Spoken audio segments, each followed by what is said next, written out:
Bapak Ibu Saudara, orang yang suka menyembah, imannya bertumbuh, katakan amin. Orang yang suka menyembah Tuhan, imannya radikal, imannya tumbuh. Kenapa? Karena dia pasti suka baca firman Tuhan. Dia senang dengar Tuhan. Dia akan mendengarkan firman Tuhan.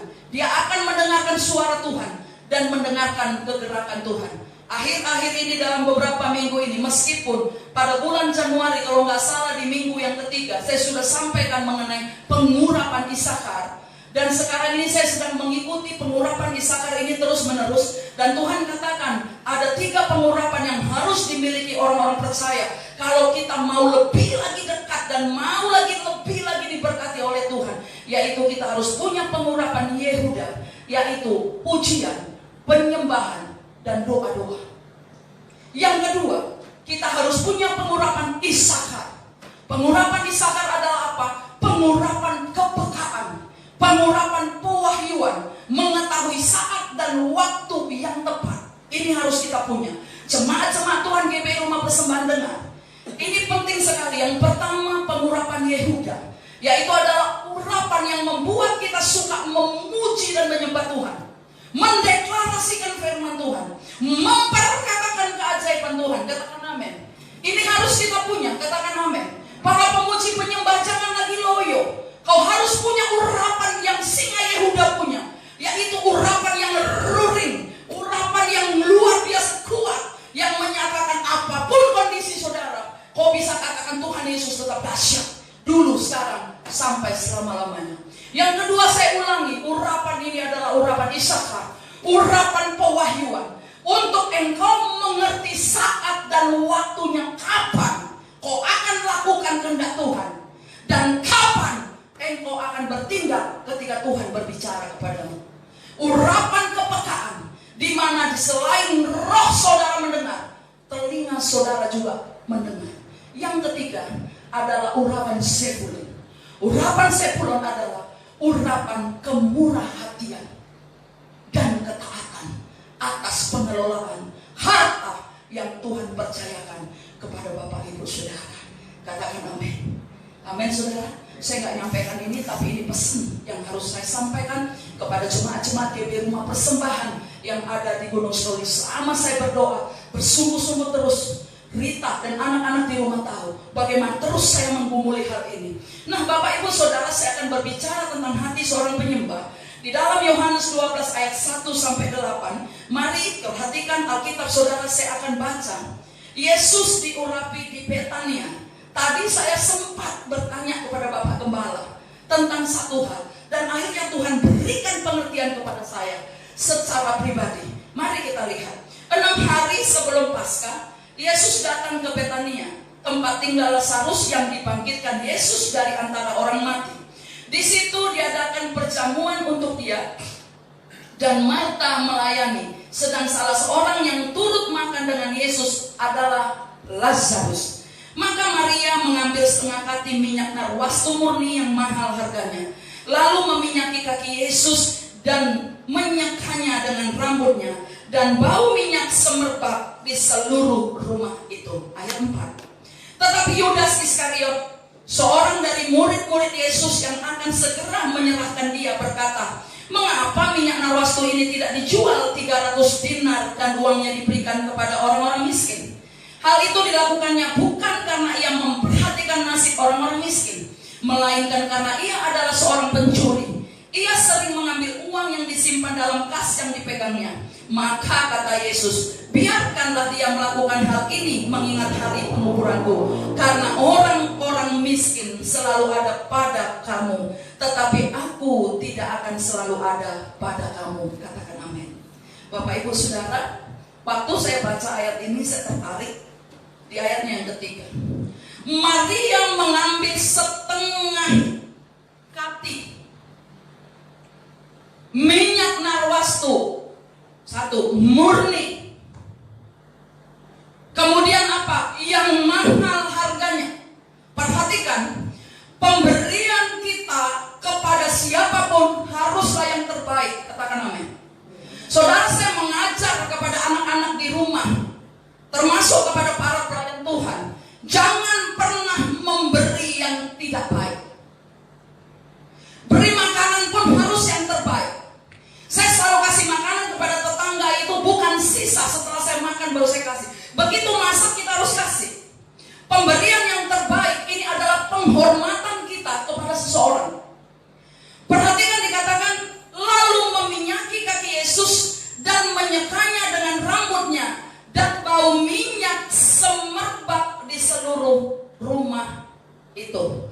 Bapak Ibu Saudara, penyembahan yang kita lakukan di dalam gereja seperti tadi, memuji dan menyembah Tuhan, ini adalah penyembahan satu ekspresi ketika kita menyembah Dia, menyatakan kekaguman kita kepada Dia.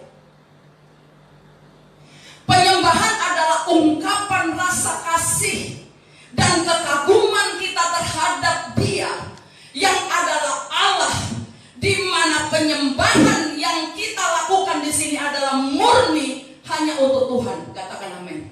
Itulah sebabnya saudara harus tahu bahwa ketika kita ada di rumah, ketika kita ibadah sendiri, ketika nggak ada orang yang lihat, kita harus tahu bahwa penyembahan ini murni hanya untuk Tuhan.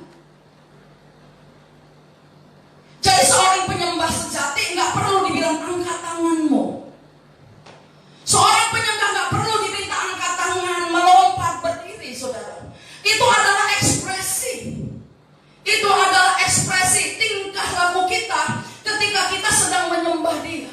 Waktu kita katakan segenap hatiku ku mengasihimu, Yesusku, ku cinta padamu, bawaku mendekat padamu, tinggal di dalam hadiratmu. Ketika kita menyembah, memperkatakan kata-kata yang spesial terhadap orang yang kita puja, ada ekspresi yang keluar dari hidup kita. Amin. Amin. Penyembah harus punya Roh Kudus. Katakan amin. Kenapa orang gak bisa nyembah? Roh Kudus gak hidup di dalam dia. Bapak Ibu Saudara, saya gak katakan orang Kristen gak punya Roh Kudus. Semua punya Roh Kudus. Tapi punya Roh Kudus dengan penuh Roh Kudus, dikuasai Roh Kudus, itu beda banget. Orang-orang yang menyembah, yang dikuasai Roh Kudus, ada sesuatu buah yang keluar dari kehidupannya. Ada satu ekspresi yang keluar dari kehidupannya. Kalau saudara ekspresinya datar, berarti saudara itu tidak punya perasaan apapun. Amen. Saya selalu bilang, kalau orang sukacita pasti dia tertawa, matanya berbinar-binar. Gak ada orang sukacita biasa saja. Gak ada. Setiap hari Kamis di rumah itu ada latihan musik bagi orang-orang yang mau melayani. Ya, ketika melatih itu, waktu Bapak Gembala, dadi, itu ada ekspresi. Gak ada orangnya. Dadi, gak ada. Pasti punya ekspresi. Nah, Bapak Ibu Saudara, saya tak berbicara hanya tentang ekspresi ketika kita menyembah Tuhan, tapi di sini bagaimana seorang penyembah Tuhan, penyembahan itu tidak bisa dipisahkan dari konteks hubungan antara Tuhan dengan manusia. Katakan amin. Saudara nyembah Tuhan, saudara pasti punya hubungan dengan sesembahan saudara. Nggak mungkin saudara menyembah, sebab kata menyembah dalam bahasa aslinya proskuneo, yang artinya tukis, mencium. Sekali lagi saudara tidak akan mencium seseorang yang tidak Anda kenal. Nggak mungkin Marni ke Bank BRI tiba-tiba lihat satpam langsung ditabok. Nggak kenal cium, betul? Tapi kenapa kita cium? Kenapa kita proskuneo? Kenapa kita menyembah? Karena ada hubungan antara saya dengan orang yang saya sembah. Kalau saudara punya hubungan dengan Tuhan baik, yang keluar dari diri saudara baik, katakan amin. Mas saya nggak yakin ada pendendam. Ada orang yang tetap kecewa, sulit mengampuni, tapi dia suka berdoa. Saya nggak yakin. Nah, Bapak Ibu Saudara, sebagai pencipta, Dia layak. Nah, kita harus menyembah Dia karena kita menganggap ada satu anggapan batin di dalam roh kita, dalam hati kita, yang menyatakan bahwa Dia layak menerima penyembahan. Jadi ketika kita segenap hidupku ku mengasihimu, itu artinya kita menyatakan bahwa hanya Dia yang layak untuk kita cintai dan kita kasihi. Tidak ada yang lain. Katakan amin. Amin, saudara. Waktu suami saudara mengatakan kepada istri, aku mencintaimu, seorang istri mendapat satu kelayakan bahwa selain dia tidak ada yang ada di hatinya. Halo bapak-bapak. Halo bapak-bapak. Orang yang mengasihi istri atau istri yang mengasihi suami ada ekspresi. Amin. Gak mau kan? Kayak model gitulah duduknya sama guys. Nah guys ya, aku mengasihimu. Datang nangis. Oh bagi, sebagai itu palsu. Tetapi ada kasih yang diungkapkan bukan dengan kata-kata, tetapi perbuatan. Seperti yang dilakukan Maria, saudara Lazarus ini, ketika Yesus diundang makan di rumahnya, tiba-tiba dia datang membawa setengah hati minyak narwastu yang mahal. Kemudian dia menumpahkan ke kaki Yesus dan menyekanya dengan rambutnya. Dikatakan penyembahan yang murni lahir dari hati yang mengasihi Tuhan. Katakan amin. Penyembahan yang murni lahir dari hati yang mengasihi Tuhan. Mengapa Yudas Iskariot mengkhianati Tuhan? Karena dia nggak bisa mengasihi Tuhan. Nanti kita bahas lebih lagi.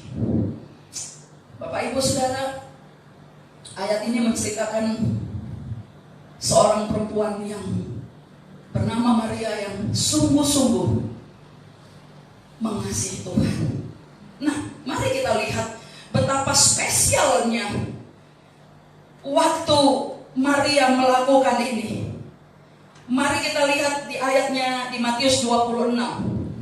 Kita lihat ya, Matius 26, semoga saya tidak salah. Matius pasal yang ke-26. Ini spesial banget Maria di mata Tuhan. Matius 26.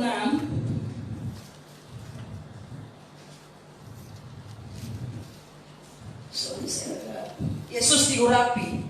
Kita lihat ayat 6. Ketika Yesus berada di Betania, di rumah Simon si kusta, datanglah seorang perempuan kepadanya membawa sebuah puli-puli pualam berisi minyak wangi yang mahal.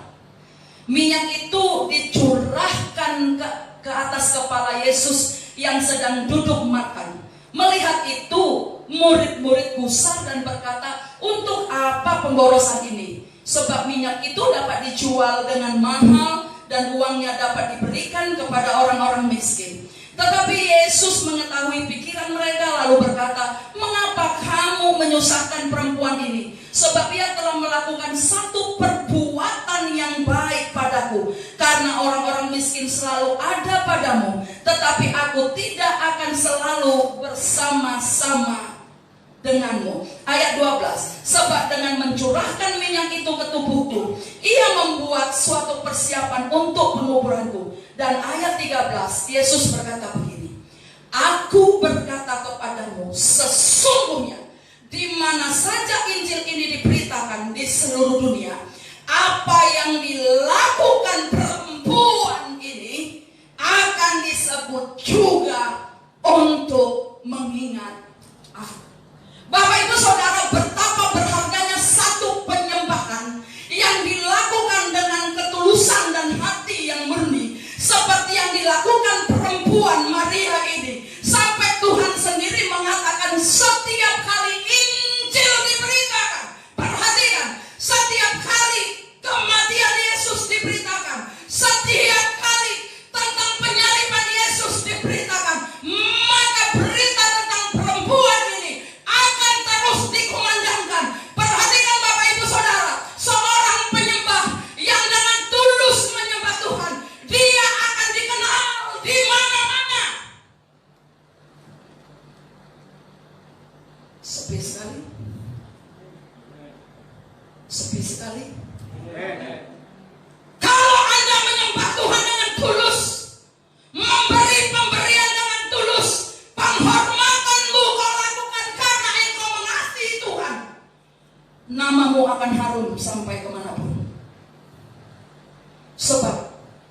penghormatan tanpa pemberian yang tulus sama dengan bohong. Amin. Bapak Ibu Saudara, orang-orang yang dipenuhi, saya bukan katakan orang-orang yang punya Roh Kudus, orang-orang yang dipenuhi Roh Kudus adalah orang-orang yang selalu melakukan segala sesuatu lebih dari orang lain lakukan, melimpah. Saudara, saya buat contoh kata penuh Roh Kudus dengan ada Roh Kudus. Mari perhatikan.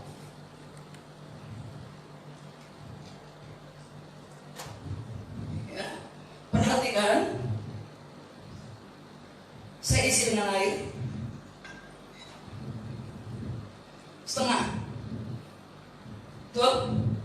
Pertanyaan saya, gelas ini ada airnya enggak? Hah? Ada air, betul? Nah, saya akan isi ini.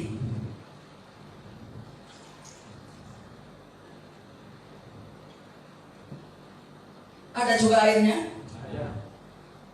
Perbedaannya apa? Kapasitas, kualitas, isi. Baik. Ini melambangkan gereja punya Roh Kudus. Alkitab berkata semua gereja punya Roh Kudus, tapi tidak semua penuh Roh Kudus. Pelayan Tuhan, kalian semua punya Roh Kudus, tapi kalian tidak semua penuh Roh Kudus. Tetap punya perbedaan, tetap ada. Saya nggak katakan kalian nggak penuh Roh Kudus. Sebagai gereja Tuhan, saya nggak katakan kalian nggak penuh Roh Kudus. Kalian, saya katakan punya Roh Kudus. Amael punya Roh Kudus, semua punya Roh Kudus. Nah, bagaimana kita tahu seseorang penuh dan dikuasai Roh Kudus? Sekali lagi, pemuji penyembah, kau kalau cuma punya Roh Kudus hanya sebatas ini. Berbahasa roh juga nggak berkembang lagi. Apa yang kau dapat dari awal ya itu aja. Ini dia. Tetapi orang yang penuh Roh Kudus itu ini. Nah, penuh kelihatan. Tetapi yang lebih lagi, di dalam seorang pelayan Tuhan, anak Tuhan, jemaat Tuhan, harus kelimpahan Roh Kudus, dikuasai Roh Kudus. Perhatikan, kalau engkau sudah penuh, ini cuma berguna untukmu. Dan ketika terjadi penguapan, ada panas matahari, air ini menguap, lama-lama dia berkurang, dan kemudian tinggal setengah, tetap ada. Boleh cek rohanianmu. Kalau engkau penuh Roh Kudus, ini dia. Tapi ini penuh Roh Kudus yang untuk dirinya sendiri. Halo jemaat Tuhan yang di rumah-rumah, yang ngomel-ngomel soal persembahan, soal pemberian perpuluhan, ngomel-ngomel soal pulsa paket data, nggak bisa beli paket data untuk live. Saudara nggak beli persembahan juga, hidupnya garing juga kan? Perhatiin nih. Tapi orang yang penuh Roh Kudus dan dia selalu berhubungan dengan Roh Kudus, kemudian karena dia selalu kepenuhan, maka Roh Kudus itu akan seperti ini, melimpah bukan? Airnya tumpah bukan? Setiap hari. Nah saudara, yang airnya tumpah, ini yang tumpah, ini untuk orang lain, untuk teman-temanmu, untuk saudara-saudaramu, untuk orang-orang miskin, untuk orang-orang yang membutuhkan. Uangmu boleh kau bagi-bagi. Katakan amin. Dia tumpah. Ini adalah orang yang benar-benar sudah hidupnya benar. Bisa dipahami? Benar-benar penyembahannya melimpah. Seperti perempuan ini, seperti Maria. Dia tidak hanya mengatakan kepada Tuhan Yesus, terima kasih. Di pasal 11, Yesus membangkitkan Lazarus. Ini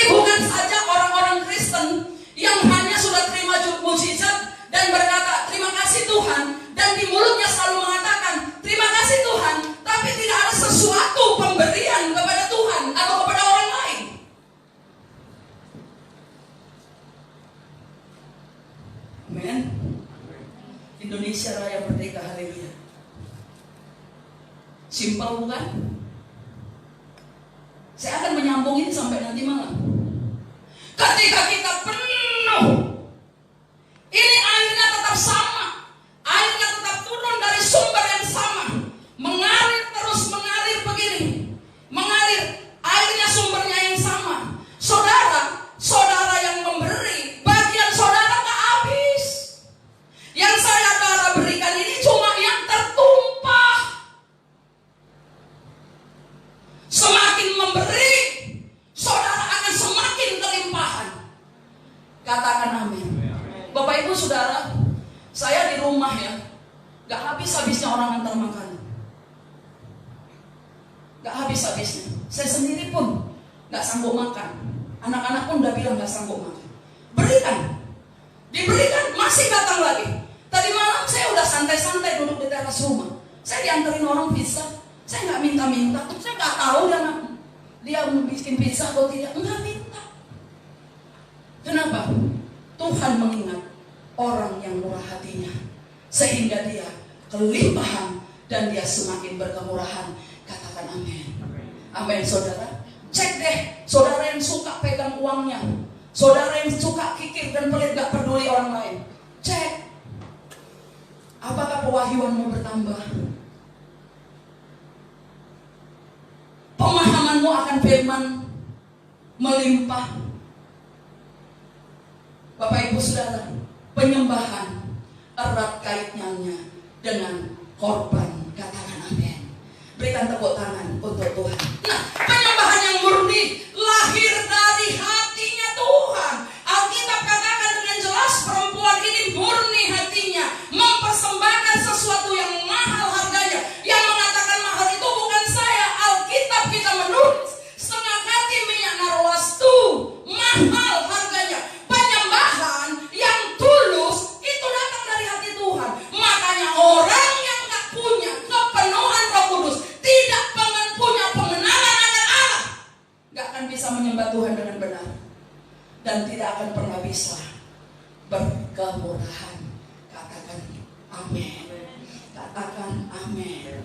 Bapak Ibu Saudara yang di rumah-rumah, saudara mungkin bisa bilang Tuhan baik, tapi apakah engkau baik?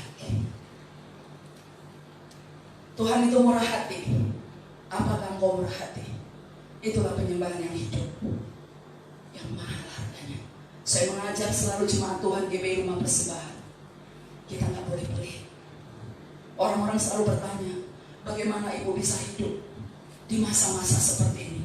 Saya tidak tahu. Yang saya tahu, Tuhan baik. Percaya saudara, dengar baik pesan ini. Kalau engkau mau kelimpahan di masa-masa sulit, berilah, belajarlah memberikan apa yang seharusnya engkau makan. Waktu kami bagi-bagi itu, lihat mata orang nangis, kaget. Kita nggak perlu pakai protokol ya itu. Saya datang tiba-tiba, saya cuma bilang, ini ada dari hamba-hamba Tuhan. Uang ini disalurkan kepada kami dan kami beri. Bapak Ibu Saudara, kalau harta bangsa-bangsa bisa dipakai untuk melayani Tuhan, bagaimana dengan hartamu?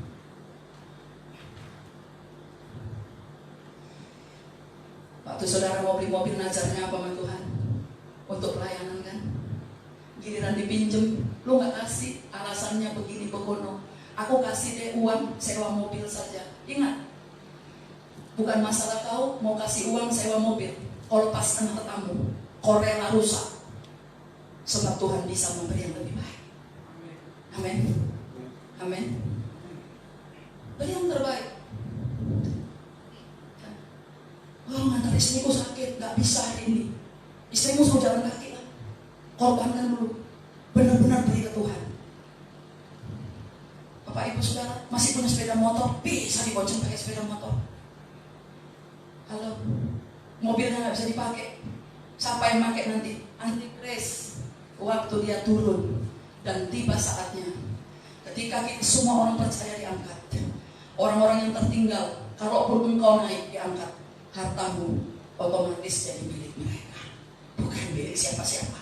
Kau capek kerja, kau kau capek tahan perpuluhanmu, kau capek persembahanmu, kau gak beri. Tapi ujung-ujungnya bukan hanya kau yang menikmati. Ingat, saya dikasih pengertian sama Tuhan. Kita ini nikmati hidup kita. Waktu sekolah, orang tua kita sekolahkan kita sampai menikah. Katakan umur 25 tahun. Kemudian 10 tahun ke atas, berarti 35 tahun. Sampai umur 70 tahun. Kau bisa nikmati. Setelah itu, kesusahan yang ada. Sadarlah Bapak Ibu Saudara. Penyembahan artinya bakar korban.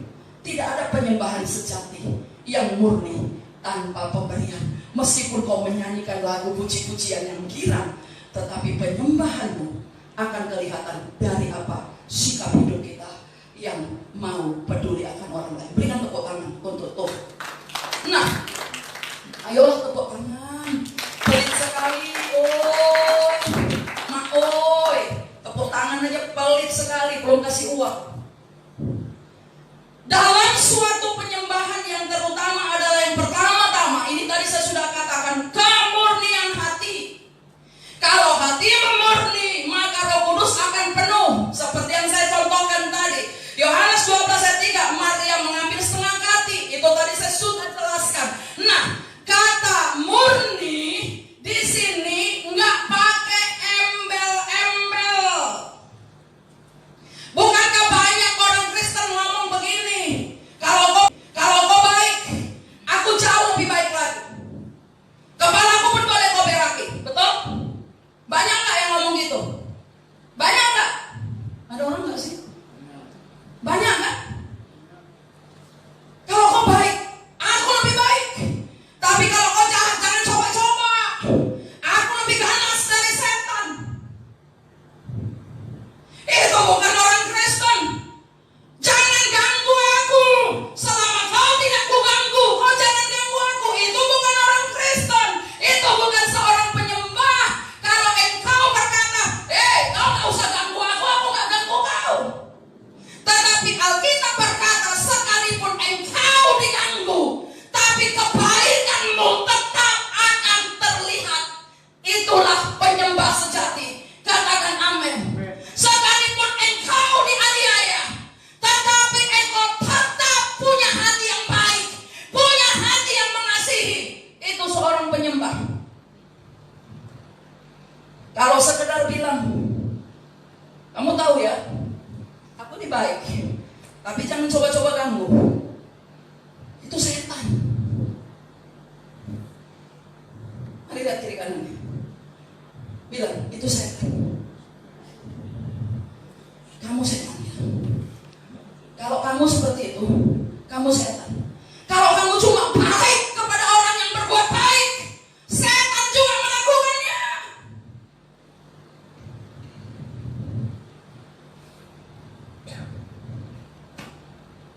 Ada amin? Amin. Kalau kau cuma baik kepada orang-orang tertentu, setan juga lakukan begitu. Tapi kalau engkau baik kepada orang yang sangat membenci engkau, itu Tuhan ada di dalam hatimu. Tepuk tangan untuk Tuhan. Maria mempunyai hati yang tulus. Dia radikal. Imannya betul-betul dia tunjukkan. Bayangin saudara, perempuan pada zaman itu nggak bisa nerobos tempat di mana laki-laki sedang duduk. Tiba-tiba dia nerobos kerumunan, bawa minyak, dia tumpahkan di kaki Yesus. Dan bukan hanya itu, kehormatannya dipertaruhkan. Dia radikal di dalam iman. Tahu arti radikal? Radikal itu asal katanya radic, R-A-D-I-C, radic, yang artinya akar. Pemahamannya tentang Tuhan berakar dalam. Mau itu keluarga, mau itu mama, mau itu opung, kalau nggak benar, nggak ikut. Radikal. Dia lakukan saudara. Iman yang radikal adalah iman yang penuh sampai ke akar-akarnya. Iman yang tidak akan tergoyahkan. Katakan amin. Amin saudara. Radikal. Saudara kan tahu kalau ini penampilan besar-besaran bagi gereja Tuhan. Ketahuan nih, jemaat-jemaat yang memang malas beribadah, ini nyaman buat mereka. Tetap punya alasan. Belum tentu bisa ikut live sampai selesai. Paling berapa orang kita kan bisa cek. Ini jemaat loh ya. Beda sama teman-teman lain. Kalau teman-teman lain saya, teman saya mungkin banyak yang sampai selesai. Kalau saya buka itu nanti. Ya. Ada yang cuma lambai tangan terus like gitu. Denger ya. Tuhan gak butuh lambaian tanganmu. Ini di sini ini kita mengalami ujian yang dalam. Saya percaya pandemi ini akan selesai, katakan amin. Tapi masih akan ada kesusahan yang lain yang menguji kita lebih lagi sampai dipres seperti Sadrak, Mesak, Abednego yang berakar imannya dan berkata, sekalipun Tuhan gak menolong kami, kami tetap menyembah Dia. Katakan amin. Sekalipun Tuhan gak dengar doaku, aku tetap akan sembah Dia. Ini radikal, saudara. Jadi gak kelihatan happy pada saat ya dia mengalami kelimpahan saja. Amin. Seperti Pak Geas kan, tetap radikal kan. Gak tahu gimana caranya, itu urusan Tuhan. Yang pasti aku tetap menyembah Yesus. Tepuk tangan untuk Tuhan kita. Nah, tanpa maksud yang terselubung. Saya tadi udah ngomong, gak ada embel-embelnya. Muji-muji ada tujuannya. Makanya kita kalau worship ya worship aja. Banyak orang nyembah, ujung-ujungnya Tuhan berkati, Tuhan minta ini. Itu di sesi yang lain. Kalau kau sedang berdoa siapa, minta saja. Sebagai seorang anak, nggak mungkin seorang anak minta kepada bapak, muji-muji dulu Pak, kumismu bagus Pak, tiap hari kan. Padahal itu bapaknya dia selama berapa puluh tahun. Setiap kali mau minta, misalnya gini, Daud datang, Pak, cakep kali Pak, apalagi kalau udah pakai baju itu tentara. Apa maksudmu Daud? Beli es krim lah. Nggak perlu kan? Daud tinggal bilang, Mak, es krim. Baru bikin kue mamanya.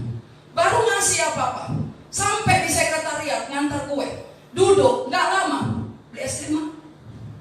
Kenapa? Dia tahu mamanya murah hati, bapaknya murah hati. Katakan amin. Amin, saudara. Walaupun kita bilang, nih si modong ini. Tadi kau udah makan ini, makan itu. Es krim lagi.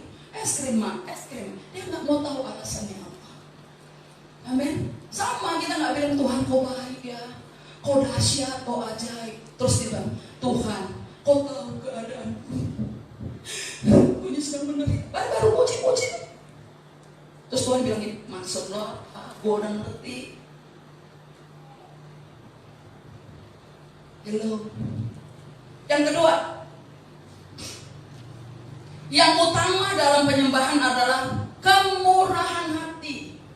Nah, saudara, saya ada catatan penting yang tadi waktu lagi diem, saya catat gitu benar-benar gini. Penyembah yang memiliki hati yang murni, ini boleh dicatat kalau saudara suka, yaitu orang yang cepat diubah, gampang disentuh oleh firman. Ya. Penyembah yang memiliki hati yang murni adalah orang yang cepat diubah, gampang disentuh oleh firman, nggak sombong, gampang disentuh. Sebaliknya, orang yang ngaku-ngaku penyembah, hatinya nggak bisa disentuh sama firman. Justru ketika tersentuh, yang terjadi adalah ketersinggungan, sehingga muncul amarah, garang, kecewa, cemburu. Ini semua antek-anteknya ini muncul. Garang, kecewa, cemburu. Maka antek-antek yang lain ini muncul. Sakit hati, ngomel. Karena udah ngomel-ngomel, ngomong satu dengan yang satu, muncul fitnah. Kemudian apa? Pembenaran diri. Mari kita cek kekristenan kita, penyembahan kita. Jangan sampai kita nyembah Tuhan dengan pujian, tapi sikap kita nggak pernah berubah. Ini orang Kristen yang mati. Orang Kristen yang nggak akan pernah mengalami perjumpaan dengan Tuhan. Bapak Ibu Saudara, ngomel. Habis ngomel-ngomel kan ngomong nih satu dengan yang lain, muncul fitnah. Kalau ditegur kenapa kamu memfitnah, kamu akan melakukan pembenaran. Halo, jemaat Tuhan yang di rumah-rumah, jemaat Tuhan, berhentilah ngomel, marah, ngomongin orang. Berhentilah, mulailah mulutnya untuk nyembah. Ketika hatimu dipulihkan, saya berdoa hari ini, semua jemaat Tuhan yang ada di rumah, yang nonton acara live ini, disentuh hatinya oleh Tuhan. Terjadi perubahan dalam seluruh kehidupannya. Ketika Yesus mengalami cemooh dari seorang Yudas Iskariot, waktu Yudas ngomong begini di ayatnya yang kelima, mengapa minyak narwastu ini tidak dijual 300 dinar? Di dalam Yohanes 12 ayat 5. Dan uangnya diberikan kepada orang miskin. Perhatikan, sebenarnya Yudas sedang mempertontonkan satu, kemunafikan. Dua, korup. Tiga, kebodohan. Waktu Yudas ngomong uang yang minyak yang jumlahnya 1 tahun upah kerja ini kau buat boros. Kenapa Maria lakukan ini? Ini yang saya tadi hampir lupa. Yang pertama, kenapa Maria datang nyembah? Dia worship, dia proskunil, dia sujud, dia tumpahkan minyak, dan dia sujud terus, dia taruh rambut serta Yesus. Karena Maria memanggil Yesus sebagai Tuhan, bukan guru. Berbeda dengan Yudas yang hanya ngatain ngomong Yesus seorang rabi, seorang guru. Tetapi Maria, saudara Lazarus ini berulang-ulang di dalam Yohanes pasal 11. Lihat nanti ayat-ayatnya di situ. Dia berkata, Tuhan, seandainya engkau ada di sini, saudaraku nggak mati. Marta juga ngomong, Tuhan, seandainya engkau di sini, saudaraku nggak mati. Kemudian Maria lagi ngomong, Tuhan, aku percaya bahwa aku akan dibangkitkan pada akhir zaman. Tetapi Yudas Iskariot dengar, dia cuma mengatakan Yesus seorang rabi, seorang guru, dan Yesus mengatakan dia apa? Teman, bukan sahabat. Amin. Yudas bagi Yesus hanya seorang teman. Waktu dia mencium Yesus dan menyerahkan Yesus kepada orang Farisi, Yesus ngomong gini, hai teman. Bukan dia katakan hai sahabat. Walaupun dia ngaku Yesus gurunya, tapi dia tidak memperlakukan Yesus layaknya seorang guru yang dihormati. Seorang teman, saya dapat pewahyuannya. Seorang teman bisa menghanati saudara. Katakan amin.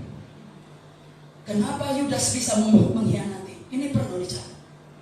Karena dia anggap Yesus hanya seorang manusia biasa, pengajar keliling biasa saja. Halo. Kalau kau anggap orang tuamu, bapakmu, mamamu sebagai mama, bapak yang layak dihormati, kau pasti hormat akan dia. Tapi cuma sekedar orang yang melahirkan dan membesarkan. Setelah itu kau pikir dia cuma membutuhkan uluran tanganmu.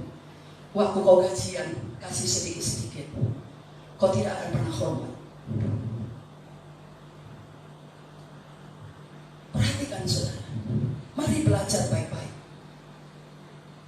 Waktu Maria, saya waktu baca ayat itu di pasalnya yang ke-11 itu, Yohanes, dia katakan selalu, Tuhan, Tuhan. Dia selalu ngomong Tuhan, Tuhan. Ya, di dalam Yohanes 11, Maria manggil dia ayat 36, Tuhan, dia yang kau kasihi sedang sakit. Kemudian ayat 32, 34, itu pakai dicatat. Jangan dipelototin aja sok tahu, ntar sampai rumah nggak tahu.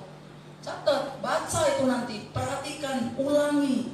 Tuhan, Tuhan. Tapi Yudas Iskariot di dalam Matius 26 ayat 49, dia bilang apa? Rabi. Tolong munculkan ayatnya. Matius 26 ayat 49. Tolong silakan. Sudah? Iya. Matius 40 26. Dikatakan di situ apa? Mari kita belajar, saudara. Ya. Belum dapat? Matius 26 ayatnya yang ayatnya ke-50. Mari kita baca sama-sama yang punya Alkitab. 2 ayat 49 dulu. 2, 3 iya. Dan segera ia salam Rabi. Lalu ayat 50. Yesus bilang apa? 1, 2, 3. Tetapi Yesus berkata kepadanya apa? Hai teman, untuk itukah engkau? Iya. Perhatiin. Tapi Maria, pengagungannya kepada Yesus itu Tuhan, Lord. Saudara diberkati.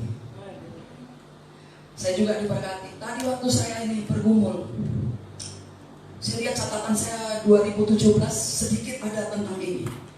Tapi saya bilang Tuhan, perluas rohku untuk memberikan ini kepada jemaat-jemaat Tuhan. Luar biasa sekali, saudara. Yang kedua, yang terutama dalam penyembahan adalah kemurahan hati, yang dalam bahasa Inggris disebut generosity atau generosity. Generosity. Yang artinya begini, kemurahan hati ini begini, bukan hanya sekedar memberi, tetapi dermawan. Ada satu sikap kedermawanan yang melimpah-limpah seperti air tadi. Ada satu sikap yang keluar dari hati kita yang melimpah-limpah. Perhatikan setengah hati, itu adalah ukuran. Itu jumlah. Kemudian murni, mahal, harum, ini jenisnya. Makanya saudara, meskipun kita memberikan bantuan kepada orang-orang sangat memerlukan, saya selalu beli berasnya yang terbaik. Banyak orang istilahnya begini, yang penting makan, benar. Batu juga kalau mau makan bisa makan. Tapi masalahnya berguna nggak? Saya pilih yang terbaik. Yang saya makan juga, itu yang saya beli. Yang penting ada, nggak bisa. Ingat, anak Tuhan punya kelas. Kelasnya apa? Kemuliaan. Katakan amin. Anak Tuhan kualitasnya itu kemuliaan, tak ternilai. Nah, saudara, kita dapatnya, kita gini, masing-masing mari kita ukur kualitas kita. Beranikah kita melakukan ini saat ini? Meskipun kita tidak beribadah berjemaat, tetapi yang namanya persembahan kita wajib kita berikan selayaknya seperti biasa. Tetapi apabila yang kau berikan itu memang penting untukmu dan kau memang kelimpahan setelah itu, silakan dites. Tapi kalau tetap sama saja, gak ada gunanya, saudara. Amin. Amin. Mulut kita boleh tertutup pakai masker, tapi hati gak boleh tertutup.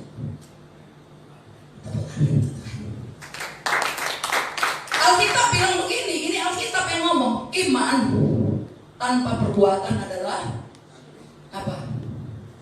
Mati. Mati. Kasih nggak ada tindakan nyata, bohong. Yuk, naikkan pujian itu dari rapnya. Segenap hidupku, coba ini nikmati lagu.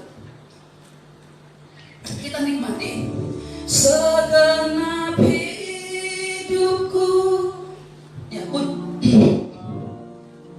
segenap hidupku ku mengasihimu, Yesusku, ku cinta padamu, bawaku mendekat padamu, tinggal di dalam hadiratmu.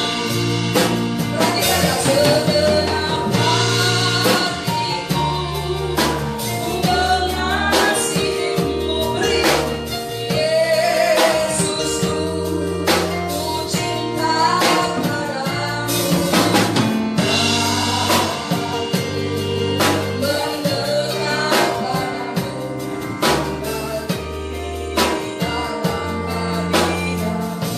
pemberian kita yang mengatakan kita mengasihi Dia akan membawa kita kembali mendekat ke hadiratnya dan memperoleh kembali berkatnya yang berlipat kali ganda. Jadi ini nggak sekedar pujian, saudara. Kata mahal dalam bahasa Yunani disebut politimos. Mahal, politimos. Makanya nggak ada kalkulatornya. Tapi Yudas, dia punya kalkulator. Kalkulator Yudas apa? 300 dinar, setara dengan upah kerja setahun. Itu yang keluar dari mulutnya, itu yang melimpah dari hatinya. Tetapi Maria, dia meskipun tahu itu setengah kati minyak, upah kerja dia yang dia tabung selama 1 tahun, dia nggak ucapin, tapi dia buang. Sebab yang dia puja lebih mahal dari apa yang dia miliki. Tepuk tangan untuk Tuhan kita. Yang ketiga, penyembahan erat kaitannya dengan kerendahan hati. Penyembahan sangat erat kaitannya dengan kerendahan hati. Di dalam ayat 3 dikatakan selain dia menumpahkan minyak itu, dia nggak pergi begitu saja, saudara. Dia peka, dia seka dengan rambutnya, yang menyatakan satu budaya kerendahan hati yang dalam, yang keluar dari dirinya tanpa satu kepura-puraan. Perhatikan, rambut bagi seorang perempuan itu mahkota yang sangat penting. Tetapi ketika dia bertemu orang yang dia puja, yang dia tahu yang di depannya ini adalah pencipta segala yang ada, maka dia pun melupakan kecantikan mahkota itu dan menyekakan rambutnya, mengurapi kaki Yesus sampai tuntas. Dia lakukan semuanya. Ini menatakan satu kerendahan hati yang sangat dalam. Bapak Ibu Saudara, kalau kita terima pengurapan minyak, semua orang yang diurapi apa? Kepala, betul? Jikalau seseorang kedatangan tamu di dalam bangsa Yahudi, ya, bagi bangsa Yahudi, kalau kedatangan tamu dan kalau dia urapi pakai minyak, itu artinya penghormatan yang dalam, penghormatan yang tinggi. Tapi ini bukan di atas kepala, di kaki. Orang Kristen, kalau hatimu belum bisa jadi keset, belum bisa terima bimbingan, masih sok tahu, lakukan apa yang engkau tahu, engkau belum ada di sini. Engkau cuma seorang orang Kristen yang tidak akan pernah bisa bertemu Tuhan, dan kesaksianmu gak bisa dilihat semua orang. Katakan amin. Bapak Ibu Saudara, saya tadi sudah jelaskan, Maria memanggil Yesus itu Tuhan, Yudas itu memanggil Yesus Guru. Tapi perhatikan, kalau kalian mengatakan saya ibu gembala, adalah istri dari seorang gembala, ini contoh ya. Tapi kalau kalian ngomong kau, berarti kau tidak menempatkan seorang ibu gembala, ini contoh. Sama, kalau seorang murid ngomong sama gurunya, kau, udahlah diam kau, bacot kau.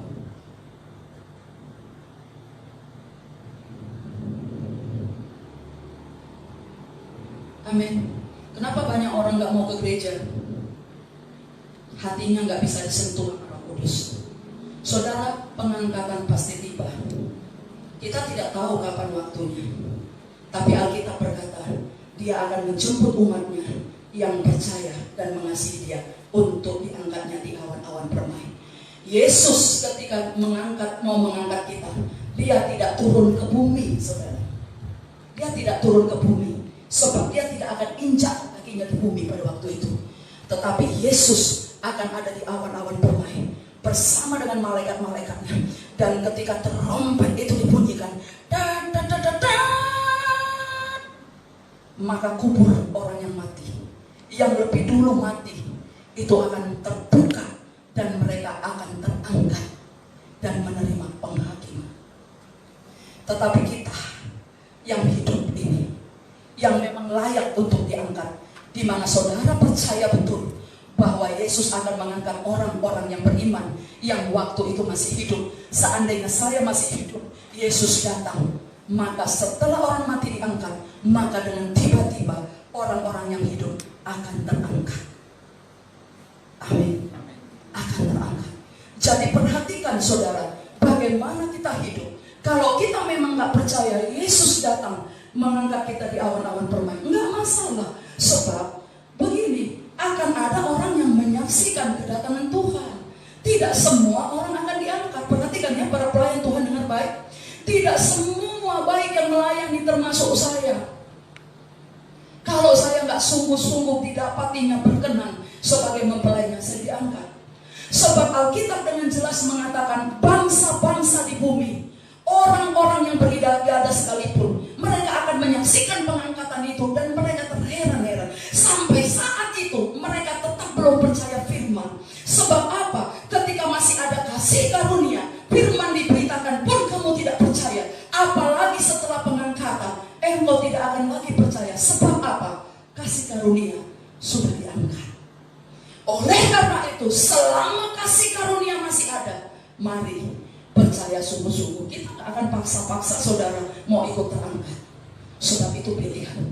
Tapi Alkitab berkata, siap atau tidak siap, percaya atau tidak percaya, Yesus pasti datang yang kedua kali. Katakan amin. Tepuk tangan bagi Tuhan. Dia akan datang. Saudara tahu, karena Dia yang berjanji kepada kita. Dan ini adalah firman. Firman adalah Allah sendiri. Bapak Ibu Saudara, mari kita sama-sama lebih